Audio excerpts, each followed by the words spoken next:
প্রিয় দর্শক, সাজ্জাদ কাদিরের প্রীতি এবং শুভেচ্ছা নিন। আমি এই মুহূর্তে আপনাদের সামনে কথা বলতে এসেছি আওয়ামী লীগকে বাদ দিয়ে নির্বাচন কি হবে, জরিপ কি বলছে, এই প্রসঙ্গটা নিয়ে আপনাদের সামনে কথা বলতে এসেছি। আজকাল দেখছি বিভিন্ন জরিপ হচ্ছে। কদিন আগে আওয়ামী লীগের কার্যক্রম নিষিদ্ধ করবার আগে পর্যন্ত কোন দল কি পরিমাণ ভোট পাবে আওয়ামী লীগ সহ এমন জরিপগুলো দেখেছি। সেই জরিপগুলোতে এমনকি আন্তর্জাতিক সংবাদ মাধ্যমের জরিপেও দেখেছি আওয়ামী লীগের সংখ্যাগরিষ্ঠতা, আওয়ামী লীগের পাল্লায় ভোট বেশি। ভয়েস অফ আমেরিকার জরিপেও দেখেছি। কিন্তু ইদানিংকালে আমরা বেশ কিছু জরিপ লক্ষ্য করছি। অনেক প্রতিষ্ঠান, অনেক মানুষ কিছু জরিপ হাজির করবার চেষ্টা করছেন আওয়ামী লীগকে বাদ দিয়ে। সরকার যেমন আওয়ামী লীগকে বাদ দিয়ে নির্বাচন করবার চেষ্টা করছেন, ঠিক তেমনি কিছু জরিপকারী ব্যক্তি, প্রতিষ্ঠান আওয়ামী লীগকে বাদ দিয়ে জরিপ আমাদের সামনে, জনগণের সামনে হাজির করবার চেষ্টা করছেন। এই যখন অবস্থা দেখছে চারিদিকে, তখন আমিও চিন্তা করলাম আমারও তো একটা বিশাল কমিউনিটি আছে, 2-2.5 লাখ মানুষের একটা কমিউনিটি। সেই কমিউনিটিতে একটা জরিপ করি। এর আগেও আমি অনেক জরিপ করেছি। জরিপ করে দেখি অনলাইন জরিপটার অবস্থাটা কি দাঁড়ায়। আমার যে জরিপটি বলছে, যে জরিপটি দাঁড়াচ্ছে, সেটি ভয়ঙ্কর। সত্যিকার অর্থে আমি ভয়ঙ্কর এইভাবেই ভাষাটা বলবো। সেই জরিপ বলছে যে আওয়ামী লীগকে বাদ দিয়ে যদি নির্বাচন করা হয় তাহলে আসলে সেই নির্বাচনটি হবেই না। জরিপটা কি করেছিলাম আপনাদের একটু বিস্তারিত দেখাতে চাই। আপনারা যারা দেখছেন তারা অনেকেই জানেন, তারা বেশিরভাগ মানুষই জানেন যে আপনাদের এই প্ল্যাটফর্মেই আমি জরিপটা করেছিলাম এবং সেখানে যে ফলাফলটি এসছে এটি কারো হাত নেই, আমার হাত নেই। স্বয়ংক্রিয়ভাবে যে ফলাফলটি আসছে সেটি আপনাদের সাথে একটু শেয়ার করি। আমি জরিপ করেছিলাম, জরিপের শিরোনাম লিখেছিলাম অস্বীকার করার উপায় নেই, আওয়ামী লীগ বাংলাদেশের বৃহত্তম রাজনৈতিক দল, কিন্তু আওয়ামী লীগকে বাদ দিয়ে নির্বাচন পরিকল্পনা চলছে। কেউ কেউ বিভিন্ন জরিপও হাজির করার চেষ্টা করছেন আওয়ামী লীগকে বাদ দিয়ে। আওয়ামী লীগ ছাড়া নির্বাচন কেমন হতে পারে, ভোট কেন্দ্রে মানুষের উপস্থিতি এবং কোন দল কেমন ভোট পেতে পারে, নিচে আপনার মতামত দিয়ে সাথে থাকুন এমন আহ্বান জানিয়েছিলাম। একটা পোল দিয়েছিলাম। পোলে সর্বাগ্রে এই সময়ের ছাত্র সমন্বয়কদের রাজনৈতিক দল এনসিপিকে রেখেছি। না রাখলে অনেক বড় পাপ হয়ে যেতে পারে, সে কারণে এনসিপিকে রেখেছি। তারপরে জামাতকে রেখেছি, তারপরে বিএনপিকে রেখেছি, তারপরে আর কাউকে রাখিনি। 4 নম্বরে রেখেছি ভোট দিব না। এখন ফলাফলটা কি এসছে দেখুন।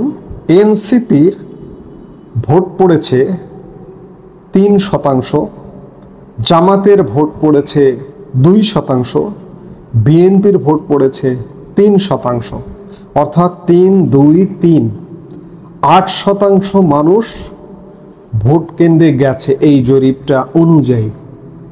আর ভোট দিব না 92% মানুষ। অর্থাৎ আওয়ামী লীগকে ছাড়া, আওয়ামী লীগকে বাদ দিয়ে নির্বাচন করলে বা নির্বাচন একটি হলে 92% মানুষ ভোট কেন্দ্রে যাবে না।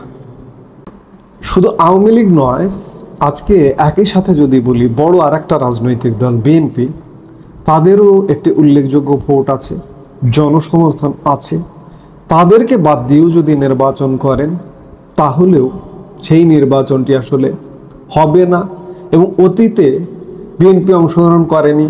সাংবিধানিক বাধ্যকতা, সাংবিধানিক ধারাবাহিকতা রক্ষার্থে আওয়ামী লীগ সর্বশেষ 2024 সালের 7 জানুয়ারি নির্বাচন করেছে। সেই নির্বাচনটিও কিন্তু আসলে অংশগ্রহণমূলক নির্বাচন হয়নি।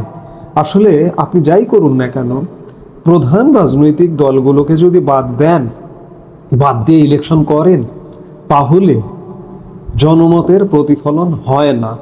আমার এই জরিপে 92% মানুষ ভোট দিতে যাবে না। এখানে 22 ঘন্টা আমি যে সময় এই ভিডিওটা করছি তখন 22 ঘন্টা হয়েছে এই জরিপ কাল সময়টা। 22 ঘন্টায় ভোট দিয়েছেন 11,000 মানুষ এবং প্রায় 250 মানুষ কমেন্ট করেও তাদের মতামত জানিয়েছেন। তাতে যেটি দেখছি যে আসলে ভোট হবে না। অনেকে কমেন্ট করেছেন, অসংখ্য কমেন্ট আছে, অসংখ্য কমেন্ট পড়া সম্ভব নয়। পড়লে ভিডিও অনেক দীর্ঘ হয়ে যাবে, অনেক বড় হয়ে যাবে। আমরা সেই বড় করে দীর্ঘ করে আপনাদের বিরক্তির উদ্রেক করতে চাই না। এই জন্য আমি হাতে গুনে 3-4টি কমেন্ট পড়তে চাই। সেই কমেন্টগুলো আপনারা একটু দেখুন। সর্বাগ্রে একটা কমেন্ট আছে, একজন প্রবাসী ভাই মোহাম্মদ শাওন নামে একজন কমেন্ট করেছেন। আমি একজন প্রবাসী, আমি কোনো দল করি না, তবে যদি আওয়ামী লীগ নির্বাচনে অংশ নেয় তাহলে বিমানের টিকিট কেটে এসে ভোট দিব আওয়ামী লীগকে। একজন নির্দলীয় মানুষ এমন কমেন্ট করেছেন। এরপরে আরেকজন জাহিদ নামে একজন কমেন্ট করেছেন, যিনি লিখেছেন বিগত 11 মাসে দেশের যে পরিস্থিতি তাতে কোনো বিবেকমান মানুষ আওয়ামী লীগের অংশগ্রহণ ছাড়া নির্বাচনে ভোট দেওয়ার জন্য ভোট কেন্দ্রে যাবে বলে মনে হয় না। আরেক ভাই লিখেছেন, আরেক ভাই না আরেক বোন লিখেছেন, আমেনা বেগম, সব দলের নির্বাচনে অংশগ্রহণ ছাড়া যেই সরকারি গঠিত হবে টিকতে পারবে না, ফলে অসংখ্য প্রাণনাশ, রাষ্ট্রীয় অর্থনাশ এবং সর্বোপরি মূল্যবান সময়পাত হবে অনিবার্য। আমি আর এক ভাইয়ের কমেন্ট পড়ে কমেন্ট সম্পর্কে আলাপ শেষ করব। হুমায়ুন কবির নামে এক ভাই কমেন্ট করেছেন, সাজ্জাদ ভাই, আমি সরকারি চাকরিজীবী ছিলাম, কোনোদিন ভোট দেইনি, ভোট নিয়েছি, অর্থাৎ উনি ভোট গ্রহণের সাথে যুক্ত ছিলেন, এখন অবসরপ্রাপ্ত। মনে করেছিলাম এবার ভোট দিব, যদি সব দল নির্বাচনে অংশগ্রহণ না করার ব্যবস্থা করে তাহলে আমার ঘরে 5টি ভোট আছে, কেউ ভোট দিতে যাব না। অর্থাৎ জরিপের ফলাফল আমরা যেটি পেলাম সেটি বাংলাদেশে আসলে ইলেকশন হবার মতো নয়। 92% মানুষ ভোট কেন্দ্রে যাবে না। তাহলে বুঝুন, এই 92% মানুষ কি সবাই আওয়ামী লীগ করে? সবাই আওয়ামী লীগের দোসর, ফ্যাসিবাদের দোসর? এক ভাই তো কমেন্ট করে বলছেন যে গত 11 মাসে বাংলাদেশের যে পরিস্থিতি, আওয়ামী লীগ ছাড়া নির্বাচন হলে সেই নির্বাচন হবে না। এক ভাই প্রবাস থেকে বলছেন যে আমি টিকিট কেটে ভোট দিতে যাব শুধুমাত্র। আর এক ভাই নির্বাচন কর্মের সাথে যুক্ত, তিনি এবার ভোট দিবেন আশা করেছিলেন, কিন্তু তার ঘরের 5টি ভোট কেউ দেবেন না। আর এক বোন কমেন্ট করেছেন যে আওয়ামী লীগ ছাড়া বা সব দলের বড় প্রধান রাজনৈতিক, শুধু আওয়ামী লীগ না, আমি বিএনপির কথাও বলবো, বিএনপিকে বাদ দিয়েও যদি নির্বাচন হয় সেই নির্বাচনটা আসলে হয় না, টেকে না। এই যে সর্বশেষ 2024-এর নির্বাচনটা যে আওয়ামী লীগ করলো, আওয়ামী লীগ টিকেছে, 8 মাস আয়ু ছিল। 2018-এর নির্বাচনে বিএনপি অংশগ্রহণ করেছিল, করে বৈধতা দিয়েছে। 2014-এর নির্বাচনে বিএনপি সেখানে অংশ নেয়নি। তো সেই জায়গায় আজকেও যদি, যে বোন কমেন্ট করেছেন যে আজকে যদি একটি পাতানো একতরফা নির্বাচন করা যায়, করে সেই নির্বাচনটি আসলে টিকবে না। আওয়ামী লীগের 2024-এর 7 জানুয়ারির ইলেকশন 7 মাস টিকেছে।